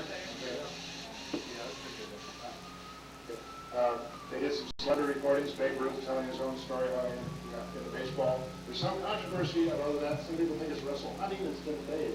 I compared it with Babe Ruth's voice on a Vitaphone short subject, and it sounds like Babe Ruth, although it also sounds like Russell Hunting, who you just heard here. Who knows? But they had studios in China. There's a Chinese Pathé. They had it in India, Russia, worldwide. Again, the idea was they recorded there, sent the masters back to France for processing. And then this Sapphire record is another thing we're not sure of. Martin Bryan, Ambrose Graphics, sent me that. And that is either a transition record between the engraved label and the paper label, or it's some sort of a prototype for the later Sapphire record. When the Actuel 78 came out in 1920, they had to differentiate the Pathé label in some way. So the basic label became this Pathé record you see there, and it has Sapphire record above the chicken's head. And that let people know, supposed let them know that's vertical cut, and the Actuel record was lateral cut. And that's one way they changed. So that Sapphire record may have been a prototype for the label in 1920, or it may have been a prototype for the paper labels from 1950. We're unsure. That's why we hope to have company archives, but we don't have them. There are some unusual labels, like it's not generally known, but Perfect also made classical. It was a classical series on Perfect. You usually think of those as basically inexpensive, popular 78s, but they did have a classical line they were introducing. And again, here's the beauty of the cylinder. They took Claudio Luzio's master cylinders, which they've been using for years, and dubbed them to Pathé, transferred them to Pathé Perfect records. These sold for what was Perfect record? 45 cents, something like that, in 1922 when they came out. Didn't those have a large hole too? No. Sometimes? I don't think so. That may look like it. Anyway, so what they charged probably $3 or $2 a copy on vertical cut in 1918 for Claudia. You could have her in 1922 for 45 cents. The same record, but in a lateral, inexpensive lateral form. They were advertising in both the Pathé Actuel, the needle cut, and the Sapphire Play here in 1922. This was the last year the vertical was made. And these were, this is exactly what Christmas winter folder for 1922. But they're advertising both types of records at that time. And then, of course, in June 1922, they brought out Perfect to sort of confuse things. But yet, it showed Pathé was not competing now with Victor or Columbia or any of the, or Edison, any of the top brands. They were competing now with inexpensive brands like Banner and Emerson with their less expensive records. Pathé artists, who come down to the end here, who recorded for Pathé, interesting people, Fred Van Epps and his trio with Frank Banta and Nathan Glantz on sax, recorded in April 1918. Van Epps is good. Yeah, he recorded with them. We had one of those freelance artists who was not exclusive to anybody. Other people, you recognize some of these. This is from 1915, 1916. Again, Collins and Harlan, of course, Reed Miller, Henry Burr, Rushy Clark, everybody under various names. M.J. O'Connell, who later became Smiling Ed, Buster Brown, Denning, and Rodeo. And Then some other people, I don't know who Allen was, I don't know who Egan was, but they recorded for Pathé, and Grace Hoffman, I think also recorded for Edison. But these were the type of people that they had on the label. They had then also some interesting groups. Wilbur Sweetman's jazz band. Pathé was the first company, as far as I know, first major company to use large amounts of African-American talent. And this is an example of the Wilbur Sweetman jazz band. Also at the same time, they recorded the Ruby Blake Trio. They started to record the Wilbur Sissel, the Jim Europe Hellfighters Jazz Band, the 369th Infantry was recorded, and a number of other African-American artists who were later recorded on Pathé, where the other major companies used very few African-American artists at that time. Classical people were used. Lucien Murator and Lena Cavalieri of the Chicago Opera. Evidently, Victor had the Metropolitan Opera sewed up, so Pathé went to Chicago and signed up virtually all the Chicago Opera Company, and was using them, plus all the European artists they had at their command. Leo Slazak, for instance, were on the Pathé label. Other people from Broadway and vaudeville, Jack Norworth made a number of Pathé records, appeared in many Broadway plays. He was married to Nora Bayes, the great vaudeville and musical comedy comedian. You probably remember it all today because he wrote the off the ball game. And he was on Pathé and was evidently very popular and sold very well on Pathé. And of course, Eddie Cantor made his first records for Pathé when he was with his called Follies in 1919 and made a number of them, then switched to Columbia. So they had some good people, good talent on Pathé, and it was it's an interesting series of records, the vertical cut records. Lastly, then, as I showed you earlier, the logo. This is the New York Times, June this year, and the Pathé Company, which still survives in France, has decided to bring back Charlie the chicken. They decided to call it Charlie after Charles Pathé, and they made him a little more stylish, and they're going to use this is the Pathé symbol now as a human nature, sort of like Learn the hard dog. way. Huh? They learn the hard way like Fisher did. Yeah, there is benefit relating to the past, although I don't think that the chicken was ever called Charlie. We've never seen anything in the advertisement in earlier days. Nipper was, of course, called Nipper from year one, but I guess, but they've sort of humanized Le Coq or the chicken. How big were they in the cinema? Because I remember as a youngster, when you'd go to see a movie or anything, the chicken would come on. Was it newsreel? Yeah, that was a newsreel. Yeah. This article mentioned that I'll give a statistic of how many, this now well known in European film circles, Pathé has 300 cinemas in France and the Netherlands, as well as film production units and film distribution arms in Europe. So it's quite a big company there. The film survived. The record production in Europe was sold to EMI in the late 1920s, and of course it disappeared in the United States. We described the various ends of Pathé. The company survived legally until 1939. New York State was finally dissolved legally in 1939. Pathé lasted that long. But if you see Pathé records, hopefully with our book, which we hope will be out in the middle of November, we hope you'll have a great appreciation of them, and perhaps more of them will be preserved, more of the phonographs will be preserved, so people understand what they are and look at the repertoire that was recorded. And of course, these machines will play American records, they'll play European records equally well. They'll play Center Star and Grimstar and equally well. And so we hope that it will give you a good understanding of a really interesting company, worldwide company that did a lot of creative and interesting business in America. Thank you.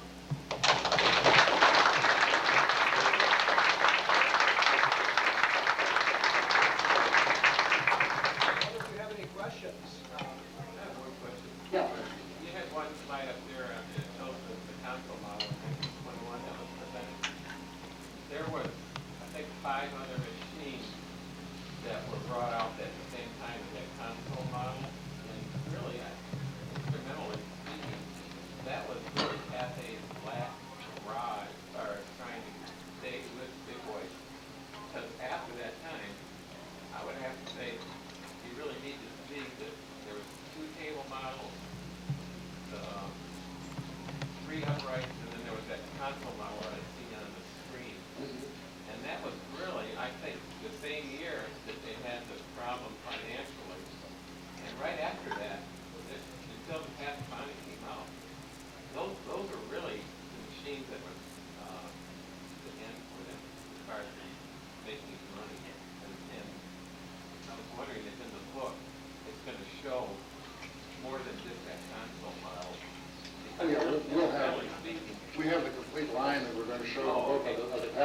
ones and also the, You know what I'm talking about, though. actuals. And then, we just allude to those consoles from 1923. We don't really have much information on that. Well, 1921 is when they really announced that they were coming out. It was January of 1926 when they announced that they were coming out with 3 machines that actually were never installed inside, because in June of 1926, you know as well as I do, the past, Victor Orthoponic hit the scene and it changed the whole picture. And that's the only reason Phonic ended up being Phonic. And it was definitely Everybody was starting a to mistake. Columbia with the Vibraphone and the Sonora, Right. Brunswick and the Manifold, they're all trying They to all knew catch up that to Victor Victor. had the best, and they were doing the best they could to keep up with. Victor bought the whole line of reproduction patents as well as recording patents from Western Electric, with Columbia and the others only bought the recording side of it. They didn't buy the reproduction rights. I'm glad to see you put that console model on the screen. I was just wondering that the machines that really were the end of Cathay, to me, is the line in 1924. Because after that, I didn't see anything as far as the cable model advertised at all across the machine. Well, I think those were the last cable models even made by Cathay, were the ones that came out in 1921. To my knowledge, there was nothing even advertised. The line that came out in 23 was basically an upright with a mirror console. They added to that on January 26th. There were 2 portables from 1928 that they were released. But those are by other people. Right. So, yeah, we'll have the complete line illustrated and built from Franco-American models down. All of them we get defined. And maybe some others out there working around we don't know about. What is the correct pronunciation of P-A-T-H-E? That's it. Well, Mr. Honey said Patty. Patty, okay, Patty. No TH anyway. And then he announced on the record like that, Patty. Yeah. That's the first mistake. I don't think anybody pronounced it better than American. No, no. Yeah. They show everything but motors. Motors are a good book on motors. Buy my book, buy our book, you'll find it. We have. I'll tell you what happened. We can't listen to it, we list the motor 10 and the motor 18. Well, I got that upright you showed there with that horn on it. I had to took it apart, sent it out to be fixed, and one of the guys dropped the horn and broke it. So I got the motor back, and now I don't know which one goes in that machine. We'll have the complete Pathé actual instruction manual reproduced in the book, with also a complete disassembly instructions for that machine, as well as the motor manual for the Pathé phone. Good. So you'll have a good I'll overview. fix that machine up. For some reason, Pathé gave you complete instructions for taking apart the reproducer, which was a no-no for any other company. I mean, Edison and Victor, you had to send those back to the factory if you had a problem. But for some reason, they gave you chapter and verse how to take them apart in your own home, which is strange. Yeah. What exactly brought about the demise of the Cafe company? Also, the record, why were the records with a lesser brand? You mentioned they were competing with a lesser brand, not Victor or Columbia or whatever. I think they thought there was just a bigger market for the cheaper records, dinosaur records, and so they switched them with the perfect record particularly to attract that market. And then with the 78 machines, they were inexpensive machines. At the end of the company, as I said, there was a reorganization in 1921, and we have the whole financial report. We're not going to publish it out of Moody's. Moody's, all through the 1920s, the company lost money all through the 1920s. I don't understand how they stayed in business, because it was red ink all the way down to 1928 when they were bought out. And then, as I say, the company did exist legally until 1939, but all through the 1930s in the United States, they did nothing. But basically, they abandoned the high-end market and then went to the more expensive dinosaur trade.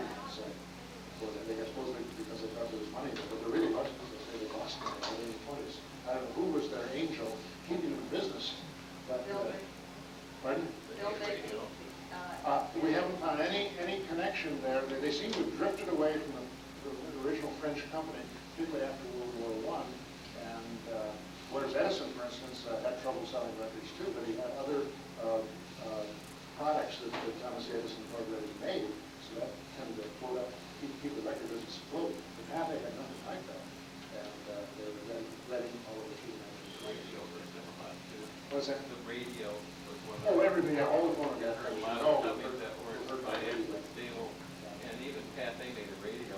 But I want you to, if you ask anyone that's a radio collector, when was the last time you ever seen a Pathé radio? Never.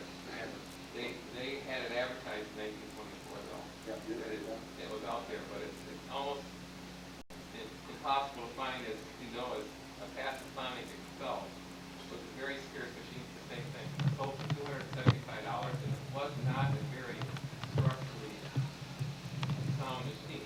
So a lot of times people look at some of these old pictures and they see these machines and they say, that is really an unusual machine.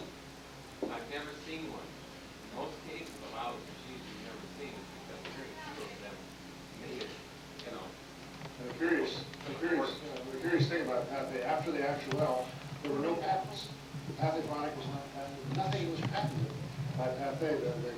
We've been through patent papers and looked at basically all kinds of ads and everything. And there was no patent trail for Pathé after the actuals came out for some reason. Did Pathé manufacture their own motors, or did they farm out the mechanics? The motors were from France originally, but we think that 1917 onward were made by their own company. Supposedly that building in Brooklyn was their pressing plant and motor plant. They were maybe some elsewhere in the area, but supposedly they're their own material. And we'll show a couple of the motors and the parts manuals in the book. And I think they're their own materials. Are all actual reproducer assemblies, if you will, are they identical? Are there different diameters, different lengths of the arm? As far as we know, they're identical, except maybe they put out this variation in the flip-over part of the styling. But otherwise, the problem, though, with Pathé, we're learning more about it because we now know what they look like inside, is that wire inside the tube tends to corrode, so much so that it finally gets eaten away. So this one, who knows, may need a whole new wire in there, which then goes out the end of the tube and connects into the diaphragm and into the comb. So that part seems to deteriorate for some reason. I hope you left the disassembly instructions, they're in the book. They're in the book, yeah. The only thing we didn't leave in the book were the unpacking instructions, so just like yeah. For those of us who like it on both signed by authors, we make sure that in the group there's a means to get your signature on book when you order. Yeah, I'll sign each book as I send it out. Bob Baumgart is publishing it, so he'll be wholesaling it out through his various sources, but every book for me will be signed. I'm trying to figure out some way to get George Copeland in St. Louis to be able to sign it. We may just do some sort of a track and field thing with our signatures on the fly of each book. So we have both authors. George and I are sharing this thing 50-50. I'm more into the motors and phonographs. He's into the records. You will find the records, for instance, they made 13 different series of 11.5-inch discs in America alone. It gets pretty heavy, but we've got them all laid out for you, the differences and everything as quickly as possible. So the book turned out to be far more comprehensive than we thought. We just basically reviewed last October, but by this October we're going to.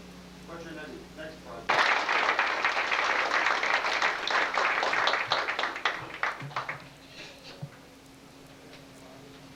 You have to switch mics here.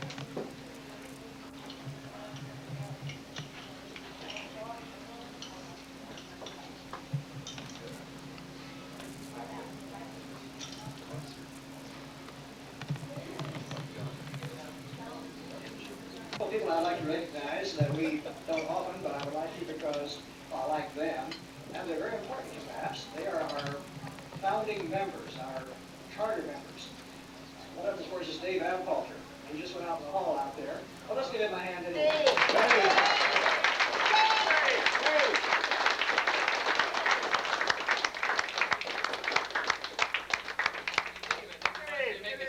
Come on here, Dave.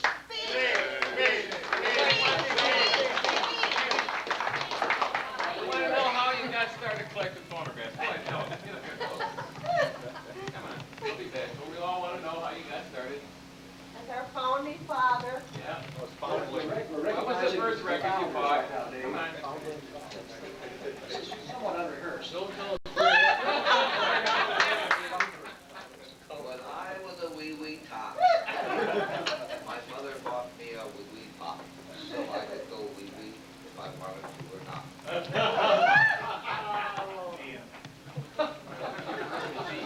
I thought it was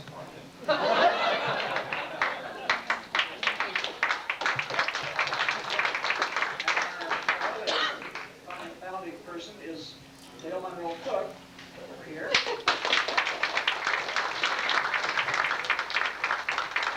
Dale, I'm going to ask you to introduce a person who, when I first saw him at Clare, that was the 88 meeting we had there, was in an infant carrier sitting on the table while Dale set up his cylinder display. Who is this, Dale? This is my son, Jonathan. Very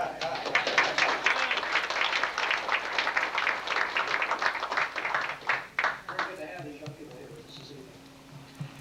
Well, I'd like to turn our control now to the awards, and to do that, Jeff Young is going to come to the microphone and take care of that for us, Jeff.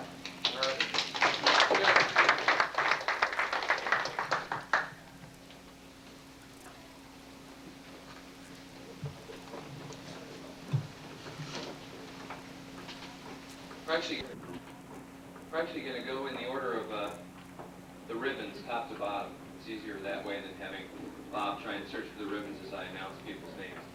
I would like to just take this opportunity to thank my fellow Wisconsin chapter MAPS members who helped with this competition, because obviously there's a great deal of work that goes into it, and they actually contributed as much, if not more, than anything that I did, so I'd like to thank them as well.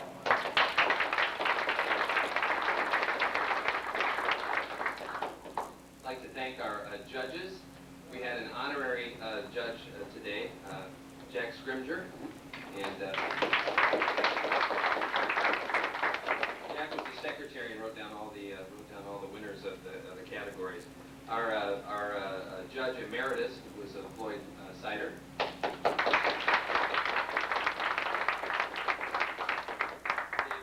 From the Ohio contingent. And of course, Mr. Anthony Sinclair, International.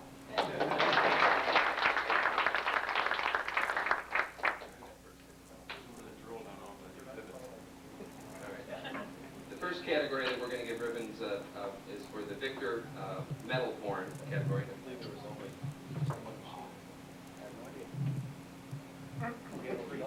Oh, that's okay. That's right, because there's time for another round. There was only one entry in that category, and that was Kenny Stokes' Victor Eldridge Johnson Model A.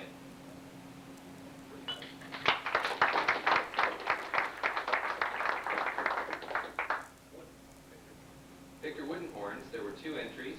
The second place machine was I don't know how to say his name, Bob Golombuski. Is that pretty good? And that was on a matching base cabinet, and Bob had to leave, and so he already has his ribbon. And then first place was Johnny Johnson's Victor 6.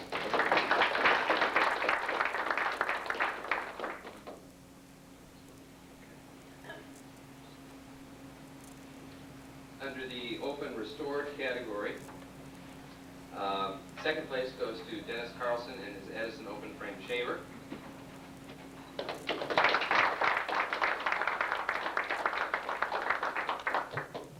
And first place went to the Kalamazoo duplex of Kent Stokes.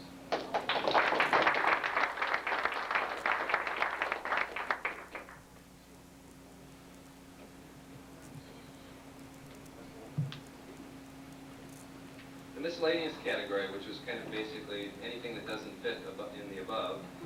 The third place was Bob Nix in his Cobb roller organ.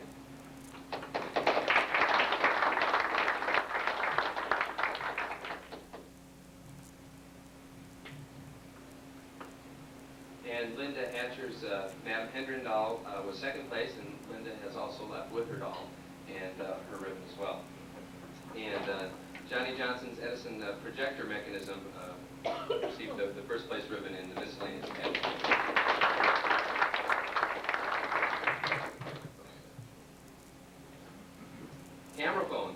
Third place was John Mailing's Pate camera phone.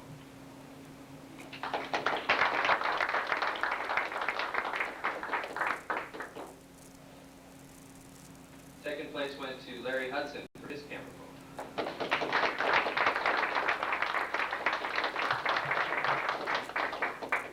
And Kenny Stokes' Mickey phone was received the first place.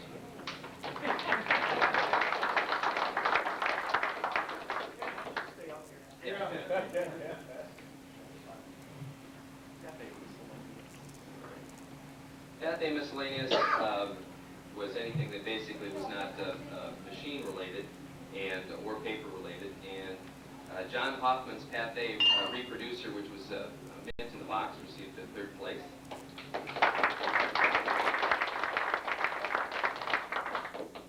John Johnson's Pate radio speaker received the second place ribbon.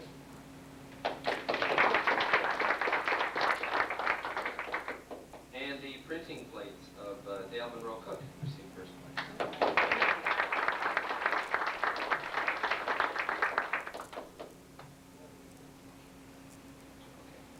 Pate, Pate Actual and inside horn machines. The third place machine was John Hoffman's Pate Cone Speaker disc machine. Doreen Apfelter's Pate Actual.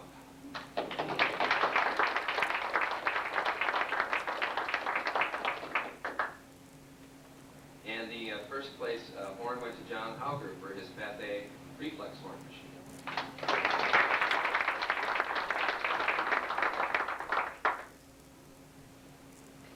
Pate outside horn disc and cylinder. Third place, John, you should stand up. Third place, John Hauger for his Pataphone number 4. Second place went to John Johnson for his Pate Phoenix cylinder machine. And first place, again, to Dale Monroe Cook for his Pate Open Works machine.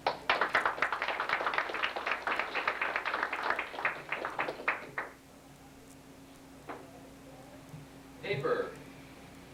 In third was Dr. Shin's Victor Artist of the Opera stand-up store display. And Dr. Shin already has left as well and has his ribbon. And second place was Bob Nix for his Amberola 50 invoice.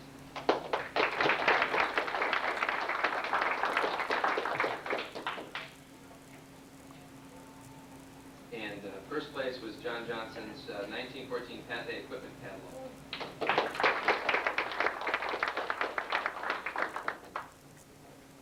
Inside horn, disc and cylinder. Third place, Larry Hudson's Amberola 30. Where'd Larry go?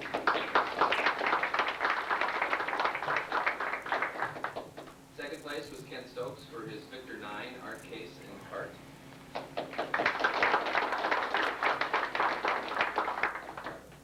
And Michael Christian's U.S. Royal cylinder machine took first place in the inside horn category.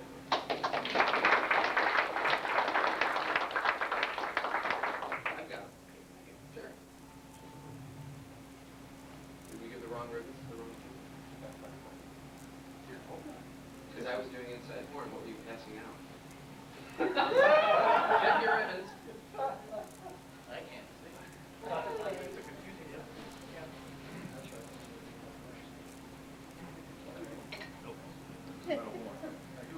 Edison metal horn. Sorry. I mean, Sorry. Larry's probably got the wrong one too. Well, I'm sorry. Let's try, Larry. Sorry. Sorry, guys. It's all right. Now we're going on to the Edison metal horn. The first place. First place. Oh. To Mike Christians for his U.S. Royal cylinder machine.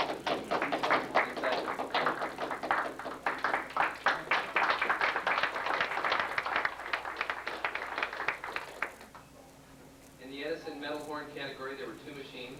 Robert Krug's Edison Fireside got second place.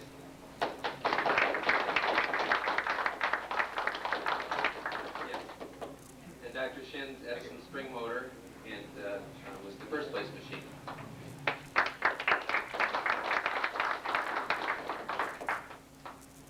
Edison wood one entry, and although it was still a good faithful entry and very worthwhile of the first place ribbon, Don Cathel's Edison Standard.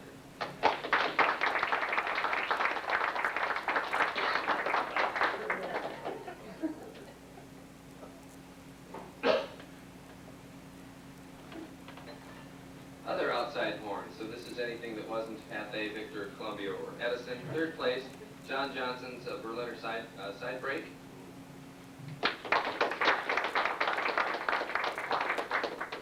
Second place went to Michael Christian for his Busy Bee cylinder machine.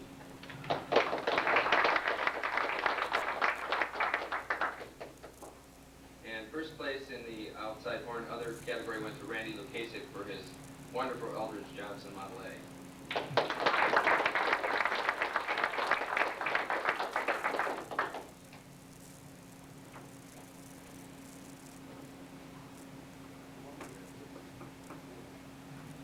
Columbia Disc Wood, Ken Stokes for his Columbia DI Sterling. Another single entry, but nonetheless wood. What are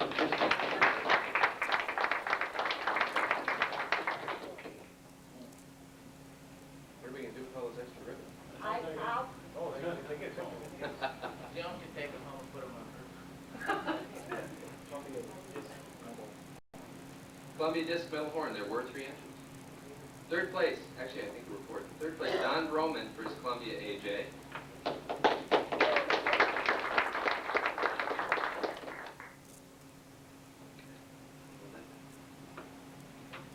Nick Poole for his Columbia AJ got second place.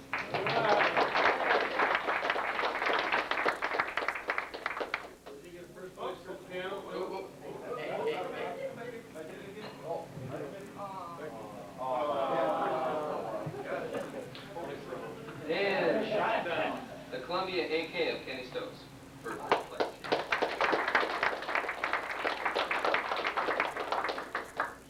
Well, when you bring, 14 or 15 entries, you win without a rag. Okay. And it's a lot of work to haul all that stuff. Packing it up and then. What do you want, a sympathy bowl? Give us one of those extra rooms as a sympathy ribbon. Yeah. Give Kenny Stokes another one for carrying it all in here. Columbia Cylinder, second place, Robert Krug's Columbia Cube with the shipping crate.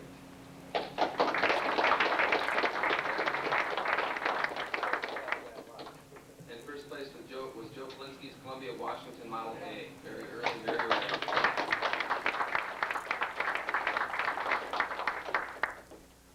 And then, of course, the last 2 categories were People's Choice, and People's Choice was Ken Stokes' Victor 9 art case with the matching T-cards, and the Judge's Choice or Judge's Choice Award for Best of Show again went to Joe Polinsky's Columbia Washington Model A.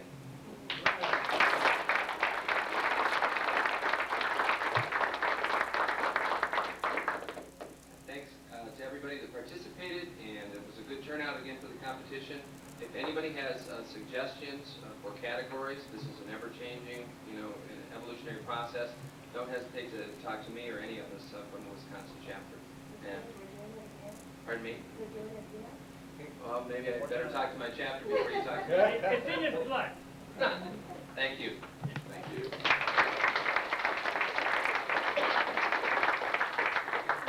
Thank you, Robert. Well, now we have an auction. As last year. Prize for us this evening. Eileen Stewart is going to be our auctioneer. The Sinclairs have brought from Australia what we call a 220-volt Nipper radio from Australia. It's been donated by the Sinclairs. It will be auctioned off this evening by our auctioneer, Eileen Stewart.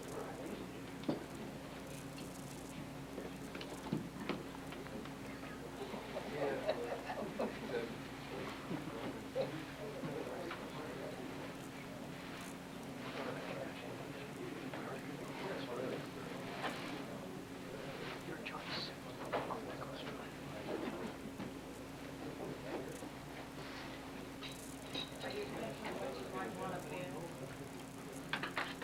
Conjuring up a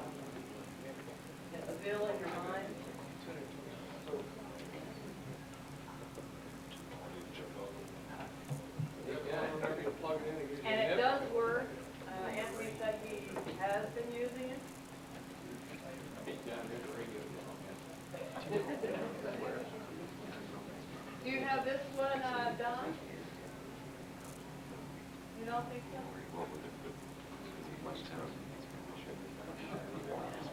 It's got the Nipper logo on it. Yep, Nipper logo. 58. Is that, what year is that? Come on. If we're lucky. The broadcast station was in Australia only ran 5 kilowatts. I don't think it'll use it. A long antenna halfway there. Yeah. Australia?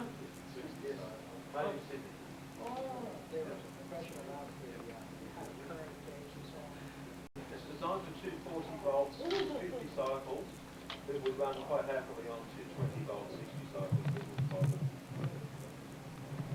They were designed for plus or minus 10%. That could be your electric range. Water, go down here and tuck it in where your electric computer. Look at your water. Plug it into the dryer circuit. Yeah. So who would like to open the bidding? How about 150?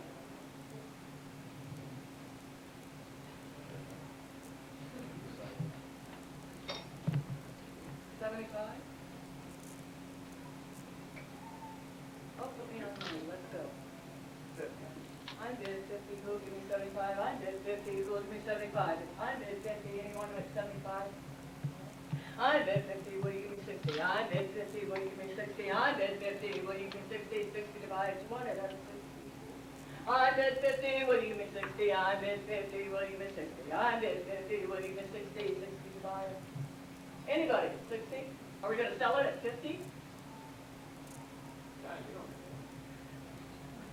got no room for it. Oh. There's a phonograph we do. We got a lot of radios, you don't have that one? Nipper radio. You got 220 in your house too, John. Yeah, no. I Out of the garage. One of the few guys that gets plugged in. We got electricity in Hortonville, though. Not yet. It's a good radio too, John. It gives you a nip every time you plug it in. John, how old are you? How old are you? Oh, I don't know. I wasn't even born yet. You're gonna make that into a bit. He just might. It's almost worked. Did you have a bid? Was that something to say? It's working, we know it. It's one of a kind in America. If it fails, it'll come back to 50 foot. Lots of a funny. You haven't bought enough this weekend, right? You want something unique to take home with you. Put it on eBay.